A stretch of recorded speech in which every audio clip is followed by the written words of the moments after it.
എൻസൈക്ലോവിങ്സിൻ്റെ പുതിയൊരു വീഡിയോയിലേക്ക് നിങ്ങൾക്ക് ഏവർക്കും സ്വാഗതം. ഇന്നത്തെ വീഡിയോയിൽ നിങ്ങളുമായി പങ്കുവയ്ക്കുന്നത് റേഷൻ കാർഡ് ഉടമകളെല്ലാം തന്നെ ശ്രദ്ധിക്കേണ്ട വളരെ പ്രധാനപ്പെട്ട അറിയിപ്പുകളാണ്. നമ്മുടെ വീഡിയോസ് ആദ്യമായി കാണുന്ന സുഹൃത്തുക്കളാണെങ്കിൽ ആദ്യമേ തന്നെ ചാനൽ ഒന്ന് സബ്സ്ക്രൈബ് ചെയ്യുക. അപ്പോൾ നമുക്ക് വീഡിയോയിലേക്ക് കടക്കാം. ഇതുവരെ നീല വെള്ള റേഷൻ കാർഡ് ഉടമകളായിരുന്ന 10,000 പേർക്ക് ഈ മാസം മുതൽ സൗജന്യ റേഷൻ ലഭിക്കുന്നുണ്ട്. 6 ലക്ഷത്തോളം മുൻഗണനാ റേഷൻ കാർഡുകളാണ് അർഹരായ APL വിഭാഗ അപേക്ഷകർക്ക് കഴിഞ്ഞ മാസം മുതൽ അനുവദിച്ചിരിക്കുന്നത്. ഇത് സംബന്ധിച്ചിട്ടുള്ള അറിയിപ്പുകൾ അവരുടെ മൊബൈൽ ഫോണിലേക്ക് മെസ്സേജായിട്ട് എത്തിയിട്ടുണ്ടാവും.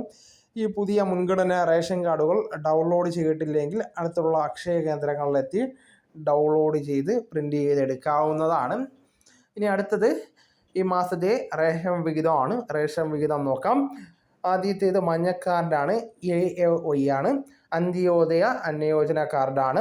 കാർഡിന് 30 കിലോ അരിയും 3 കിലോ ഗോതമ്പ് സൗജന്യമായും അതോടൊപ്പം തന്നെ 2 പാക്കറ്റ് ആട്ട 7 രൂപ നിരക്കിലും ലഭിക്കുന്നതാണ്. 1 കിലോ പഞ്ചസാര 27 രൂപയ്ക്കും ലഭിക്കുന്നതാണ്.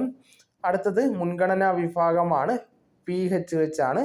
PHH കാർഡിലെ ഓരോ അംഗത്തിനും 4 കിലോ അരിയും 1 കിലോ ഗോതമ്പ് സൗജന്യമായിട്ട് ലഭിക്കുന്നതാണ്. കാർഡിന് അനുവദിച്ചിട്ടുള്ള ആകെ ഗോതമ്പിൻ്റെ അളവിൽ നിന്നും 3 കിലോ കുറച്ച് അതിന് പകരം 3 പാക്കറ്റ് ആട്ട 9 രൂപ നിരക്കിലും ലഭിക്കുന്നതാണ്.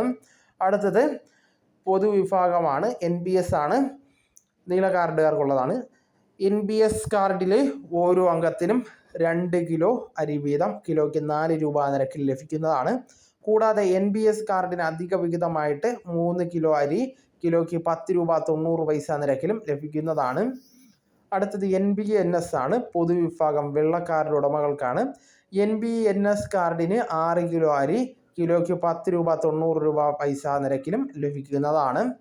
അടുത്തത് പൊതുവിഭാഗം സ്ഥാപന വിഭാഗമാണ്. NBI കാർഡിന് 2 കിലോ അരി കിലോയ്ക്ക് 10 രൂപ 90 പൈസ നിരക്കിലും ലഭിക്കുന്നതാണ്.